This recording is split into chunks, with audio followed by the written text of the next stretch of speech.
In the quiet town of Circleville, Ohio, letters began appearing.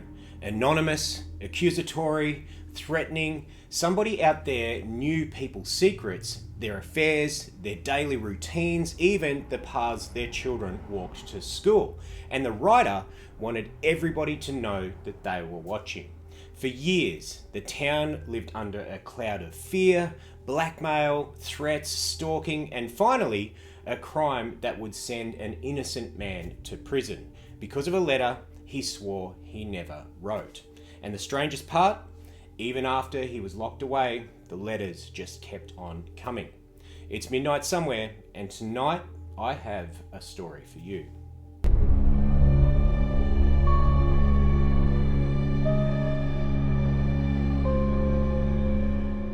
Tonight's story begins in Circleville, Ohio, a small, unassuming town southwest of Columbus. Population's quite modest, the pace is nice and quiet, and it's the kind of place where everybody knows everybody, and the secrets, in theory, should be very easy to keep. But in 1976, something sinister began to crawl through the mailboxes of ordinary residents. The first target was a school bus driver named Mary Gillespie. Mary received a handwritten letter with no return address and no postmark from Circleville. It accused her of having an affair with the school superintendent, and the writer claimed that they were watching her every single day. They knew where she lived, they knew what time she drove her bus route, and they even mentioned her children. And the message was very, very clear. Stop the affair or your family will suffer.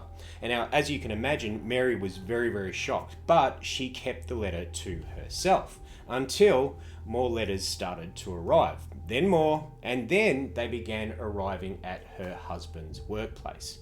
Someone wanted to ruin her life in the most public way possible. Now, Mary and her husband Ron decided to keep the whole mess quiet, but the letters just kept on coming. Threats, warnings, accusations. The writer grew bolder, claiming to be watching the Gillespie home day and night. Then the situation escalated. Signs appeared along Mary's bus route, vulgar, handwritten signs about her teenage daughter. Someone planted them where Mary would see them every single day as she drove the bus. Now, this wasn't a letter anymore. It was a stalker, and it began to become very, very serious. Now, in August of 1977, Mary's husband Ron received a phone call. Nobody knows exactly what was said, but Ron grabbed his gun, he got into his truck, and he sped off as if he was going to confront somebody. Moments later, Ron crashed his truck into a tree and unfortunately and very sadly was killed almost instantly. There were two strange details. One, his gun had been fired once, but no casing was ever found, and there was no clear reason for the crash. There were no skid marks, there was no sign that he even tried to brake. Officially, it was ruled an accident, but to this day, many believe that Ron was actually murdered after being lured out by the Circleville writer. Now, years passed after Ron's unfortunate passing, but the letters continued. Mary received new threats, her family was completely worn down, they were tired, they were emotionally exhausted after the torment that they'd gone through for so many years. Then, in 1983, Mary found a sign along her bus route that was making accusations about her daughter. So, naturally, Mary got out and she tore that sign down. Attached to it was a box, and inside the box was a loaded gun designed to fire when the sign was pulled. Now, luckily, Mary wasn't shot because the trap malfunctioned, but investigators traced the gun to Paul Fresher, Mary's brother-in-law. Now, when investigators asked Paul about the gun, Paul said that the gun had been stolen from him months earlier, and he maintained that he had nothing to do with those letters. But the sheriff, after so many years, was ready to close the case. So Paul Fresher was arrested and later convicted of sending the letters and attempting to kill Mary. And he was sentenced to 7 to 25 years in prison. But then, the most disturbing twist of all.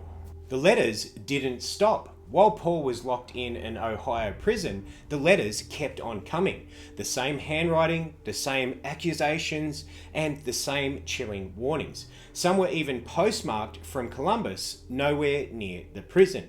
Now, Paul begged the warden to intercept his mail to monitor his writing and to prove that he couldn't be sending those letters. But the letters still arrived, and even journalists covering the case started to receive them. And in one, the writer even said, "You still think I'm Paul? Tell them to look elsewhere, I'm watching you." And the prison eventually placed Paul in solitary confinement. Even then, the letters continued. The sheriff and local authorities offered no explanation. The Circleville writer was still out there. Now, experts have studied the handwriting for decades. Some believe that Paul Fresher was innocent and that he was framed. Some people think that a family member or somebody close was the true writer. Others believe that it could have been multiple people, maybe even more than one Gillespie family member were involved. And some people think that the writer was exactly who they said they were. Someone watching from the shadows of Circleville with a long memory and a personal vendetta. To this day, their identity has never been conclusively proven. For nearly 20 years, the people of Circleville lived with fear delivered in handwritten envelopes, threats, secrets, lies, rumours, a death and a prison sentence, and a writer who always seemed one step ahead, which leaves the question, who wrote the Circleville Letters? Was it one person? Was it two people? Or somebody who was never investigated? It remains one of America's strangest unsolved mysteries. Now, if you like the dark stories told at midnight, make sure that you subscribe because I drop 3 new mysteries every single week. And until then, I'll see you at midnight.